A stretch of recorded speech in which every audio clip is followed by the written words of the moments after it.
you put it on strobe, that's it. I am a garlic. My name is Chelsea. What are you doing? I'm going strobe and going to go clubbing with that next time. Oh dear, what? Ooh, ooh, ooh.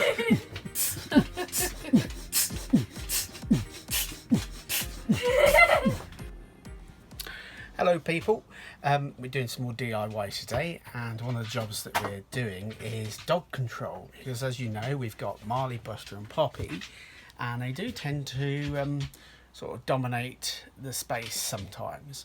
So one of the ways that we're going to control that is to put them in an area of the boat which is secure, where they then can't go running up and down when we're boating, okay, or cruising.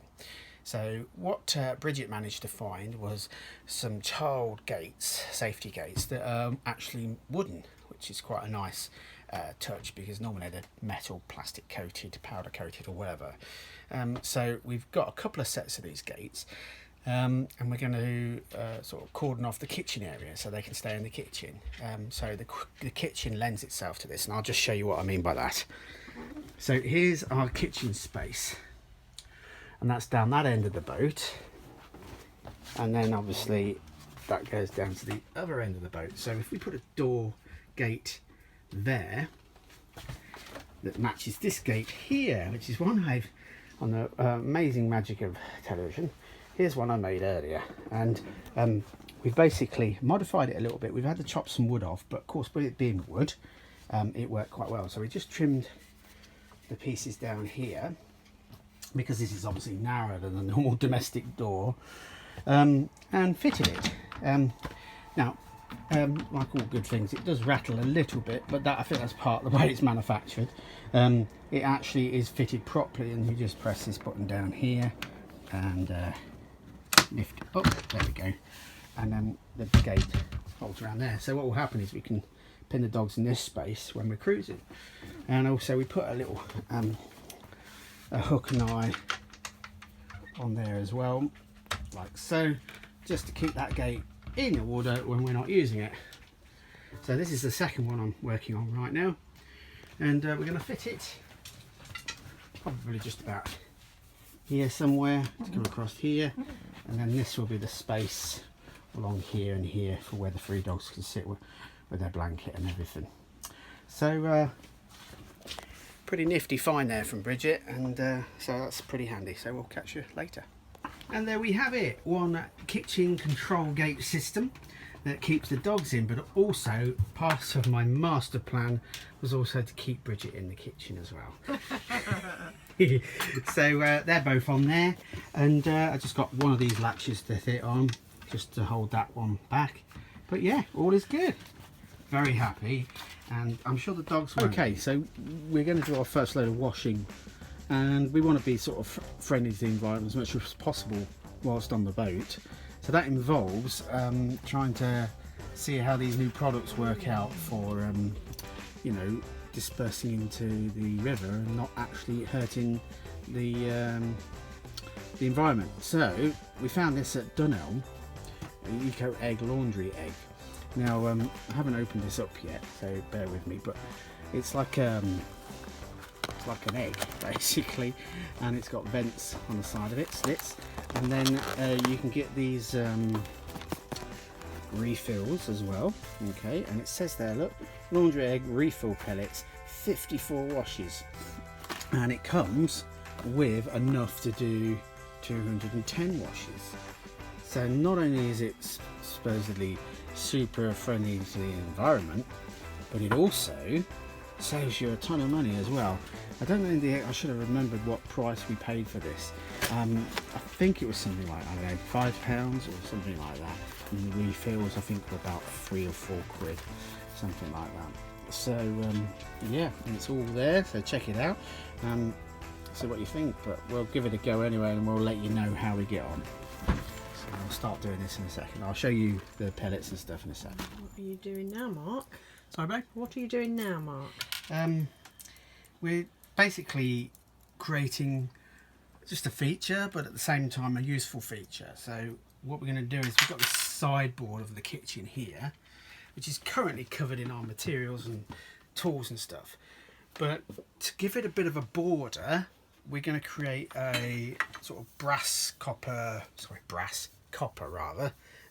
border. Okay, so what basically this is just normal 15mm copper piping from any of the stores in your country. And what we're doing then is you can get hold of these little fittings like these.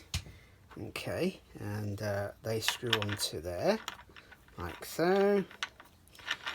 And then once you've got them set right, you screw this down here, and then you get little fittings like this, and then they go on top of there, then they screw onto that, and then that fits into that, and you put these legs every so on, and then what you do is you're creating a little border. So what we'll do is we'll probably put another one here, another one there, and then 2 or 3 along this end as well, and then it will have a little copper retro pipe fitting border. It won't be used for water, but it will look pretty cool and quite a feature, and transform the sideboard into something else, and then we'll stop the items from falling off the sideboard in choppy waters, although we don't plan to cross the sea or anything in a narrow boat, but it's just to make it more our thing really. So come back to me in a few minutes and I'll share the end results. See you soon. So where are we now, Mark? Well, we're just fitting these fittings now for the pipe. Okay, so they line up like that and the pipe goes across here, but because we've got a ceramic sort of tile on here, I'm having to use the old hammer action drill just to pilot hole the first through the tile so we don't split and crack the tile. And then I'm just using my drill, which is now charged up, just to fits those down. And then the idea is this screws onto here, he says with much confidence. So that spins on, can't turn it anymore, so we leave it like that. That goes on there, and then there should be a little somewhere, a little bit of T-piece there, goes over the top, and some screws, and that will fix the pipe in hard. And then we carry on doing this through the whole process all the way round, and then we'll have a finished product for you. So see you in a few minutes. So there we have it. Our can't take credit for the idea, but we did see it on Pinterest a while back. So basically that's it. And there, nice little decorative feature to hold all the stuff on. And what do you think, Rich? I love it. Absolutely Yeah, love it. am I in the good books? You are, and well, you'll be in more good books when you put a bit more up somewhere else as well. Are we referring to the copper pipe? Yeah. And you can see the fittings here a little bit closer up. A little bit closer up. A bit closer Yeah. up. What do you think to that? And they're all push fittings. You can, if you want to, solder it, but with the heat and everything, then you'd get bits of solder. So it's probably just better to just buy the push fittings. Okay. Looks brilliant. So now she wants me to fit it on the Look, I've got my toilet seat, copper. fit it on the roof, Yeah, copper, fit it in the tea, bedroom. sugar, and coffee. And we got a little piece left over. I didn't need 2 lengths, so we. Yeah, the in thing is copper apparently. Coffee, sugar. But this isn't copper. Yeah, it's copper piping. Isn't it? What am I like? So yes. So if we ever hit a storm, It won't basically, fall off. Well, it could do this way, but it can't jump up over the battery. But really, it just looks nice, if all honesty. it does look So nice. I'm in the good books, and we've got some more projects on the go, and we'll let you know what they are and film them for you. Say goodbye, Bridget. Goodbye, Bridget. Great big clump of weed coming up. Right. Connor! You want Look at that great big island of weed.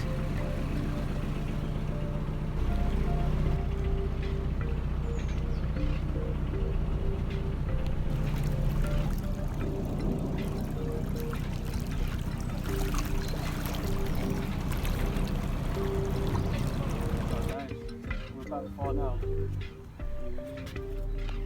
Grandad, can Nanny actually even drive the boat? That way.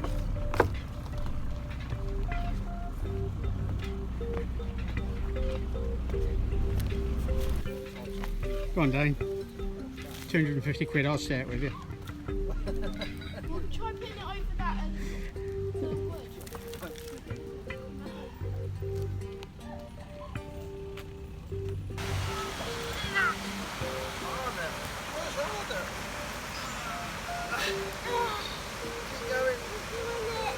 Done it.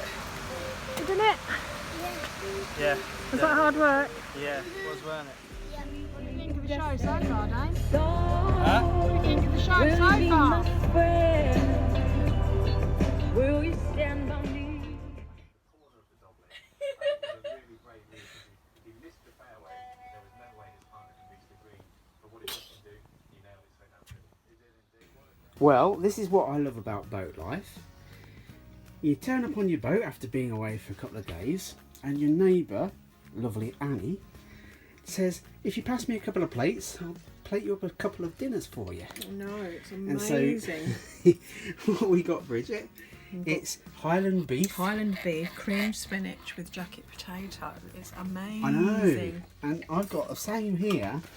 So I'm sorry, I can't really give you any more commentary than we're about to eat this. So we'll see you later.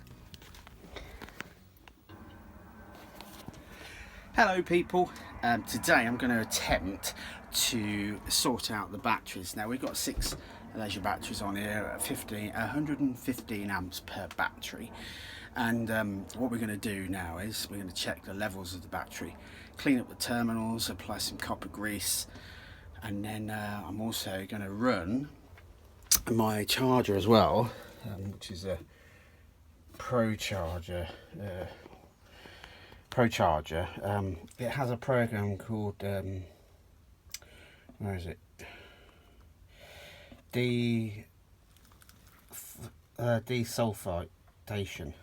Desulfating, or whatever. I can't pronounce it. I'm dyslexic at the best of times, but basically it's going to cause any of the corrosion. Now you can see they're quite furred up now. That's because we bought the boat with them like this, so we need to get these cleaned up.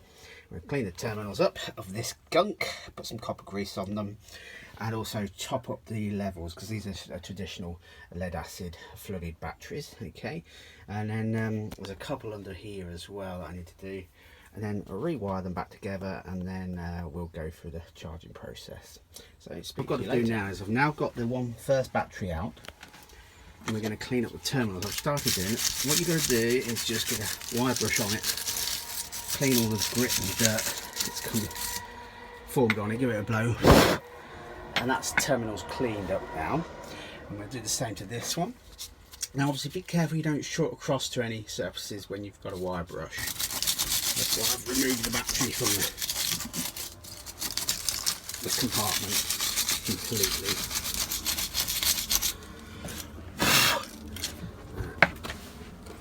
Need a smaller wire brush, but we'll get there. And of course, trying to do this with one hand, and I'll give that a little bit more. Trying to get in there, like a little toothbrush one really, but I'll get that out. Once I've got that completely clean, I'll put some copper grease on here and I'll show you that in a minute. So we're at the point where I've removed the caps, and this allows you access to, if it's a traditional lead acid battery flooded battery, this is what you get. So I don't know if you can see that plate's got, could do with topping up. The plates are just about covered, not quite. This one, if you look here, I don't know if you can see that, the actual plates are actually dry, so that's not good. We need to get some distilled water into there. Those plates are fine. Need some topping up in that one. Need topping up, yeah, just a touch more in there. That one definitely needs some more in. I don't know if you can see that. It's very difficult to film. There we go. Well, the one that's really bad is this one. So I'll get some distilled water, top those up, and then put the battery back. We've topped the batteries up, and according to the internet you should top them up roughly 1/4 of an inch above the plates. Okay, now it's quite difficult to tell this on this battery, so I've got to basically just got a little torch and top them up like so. Okay, just to give you a rough idea. But obviously, if you can find out, typically for your own batteries. And I used a little funnel, keeping it all a bit under control. And here's the product. It's just deionized water. Basically, deionized water is water that's basically got no impurities in it at all. It's pure water. And I suppose the way they make that is, I don't know if they filter it or they just evaporate the water, then recondense it, so it leaves all the pure impurities behind. So imagine if you were to boil a pan of water, when it completely condensates away, there'll be some sort of scud in the bottom of the pan, and that's the stuff that can damage the battery. So I'll put this all together and see how it goes. Clean them off, any distilled water left. I was going to put some copper grease on, but I can't seem to find it, so that's something I can put on at a later date, but we would just put a bit of copper grease over here. I've also found some steel wool, so to clean the rest of them up, we'll use a bit of steel wool to clean the terminals up. Okay, just make sure you don't short them. Alright, and then we'll go through the process, all the batteries, and hopefully that will extend the life of the batteries. And then I'll run the program on the charger that we talked about, which is desulfating or desulfation. Sulfation, I think that's what it says there. Can you see it there? Which will basically put a lot of charge into the batteries over 4 hours, and the sulfur and stuff that cruds up inside should detach and break down. Okay, we'll catch you later, and hopefully excellent. So all the batteries are nicely stored away, and you can see down there all the terminals have been cleaned, batteries all topped up, ready to go. We have 1, 2, 3, 4 batteries, one 12-volt starter, 5, 6 batteries, and there's our inverter there, and that's our main charger there, and our solar charger is just down the bottom. In the future I'll do a video that's a little bit more in depth, as it were. Also, while we're here, we also have a management charger, so that's now saying 31.2 volts, and it's putting in plus 8 amps, nearly 9 amps, because it's on a I keep saying the wrong words here. Desulfation. Sulfur, basically, getting rid of it. And it's on that at the moment, so it's cracking on with some voltage. But we run this for 4 hours. It does it as an auto cycle, and keep the lids off, let it ventilate, and that will desulfate it, and remove all the scale inside. We'll keep an eye on the things. This power management is pretty good, actually. I don't know, I didn't install it, but basically you keep a note in your mind's eye how many amp hours that you're allowed. So we haven't used any. That's a sort of like, it counts how many we've used. So when they're fully charged, it says 0, and as the more amp hours you use, they clock up on that figure there. Okay, so I think with our working at 50% of battery capacity, we can take around 300. Well, we commonly keep it around the 300 mark amp hours, and then we don't want to use it unless we're charging at that point. So, okay, well, thanks very much for watching, and see you later.